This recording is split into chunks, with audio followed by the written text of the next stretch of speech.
Magandang buhay! This is Eric Sel para sa ating iPro Today for the month of February 2024. Sa pag-uumpisa ng buwan, nag-host po ang ating kooperatiba ng isang lakbay-aral.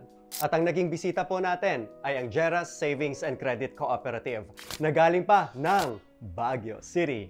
Sa pangunguna ng kanilang napakasipag na chairman, Sir Paulo Jimenez, General Manager Sir Harvey De Jesus, Secretary Ma'am Juana De Jesus, at ang kanilang treasurer na si Sir Gino Jimenez. Napag-usapan namin ang mga iba't ibang business strategies, especially sa credit operation. Sinundan naman po yan ng inspection ni Ma'am Cindy galing po sa CDA Region 3. Dahil po sa nangyaring inspection, nakita natin ang mga weaknesses and strengths ng ating kooperatiba. At ang isa sa mga strengths natin ay ang paggamit at pag-maximize natin ng technology at social media platforms para ma-share natin ang ating purpose, ating services sa mga taong naaabot nito. Isa naman sa mga weaknesses natin ay kulang po talaga tayo sa mga officers. Baka naman. Lahat ng officers, good news, ay magbabakasyon sa Boracay. Ano? Sino gusto maging officer? Huwag naman ganun ang motivation. Tara magtrabaho! Speaking of trabaho, umabot sa 13 business owners po ang natulungan natin this month para sa expansions ng kanilang mga negosyo. O ano ang sigaw natin? Yehey! Sa usaping insurance, pinakilala natin si Sir Harvey De Jesus as official independent financial advisors na magre-represent ng FWD para sa mga members natin na may pangangailangan sa life insurance product.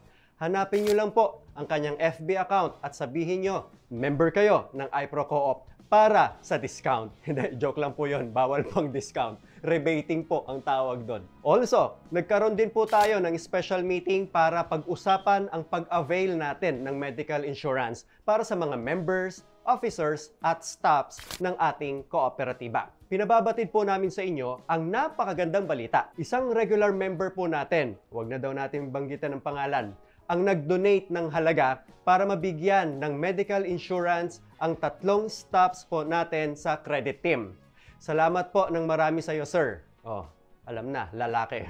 God bless you more. Sa usaping training naman, kami po nila Sir Gian, Ma'am JD at Ma'am Mean ay nakipag-participate sa Cooperative Assessment Information System or yung KAIS, Annual Tax Incentive Report o yung ATIR, and Annual Benefit Report, ABR, orientation na ginanap sa Sangguniang Panlungsod, Session Hall ng Cabanatuan City sa pangunguna ng ating butihing Mayora Maica Vergara at ng CDA team. Itong buwan din ay natapos ang ating 6-week training course about how to take control of your life by our chairman, Sir Amando Balaria. Sa loob ng 6 na linggo ay binahagi niya sa amin ang mga karanasan at kaalaman niya sa pagbibuild ng personal dreams, goals, systems, habits, at pagbuild ng ating sarili para ma-achieve ang mga pangarap natin sa buhay. Personally, malaking naitulong nito sa aking journey in achieving my personal goals. Ang next course naman ay about sa financial management. Open po itong course na ito sa lahat ng members ng ating kooperatiba.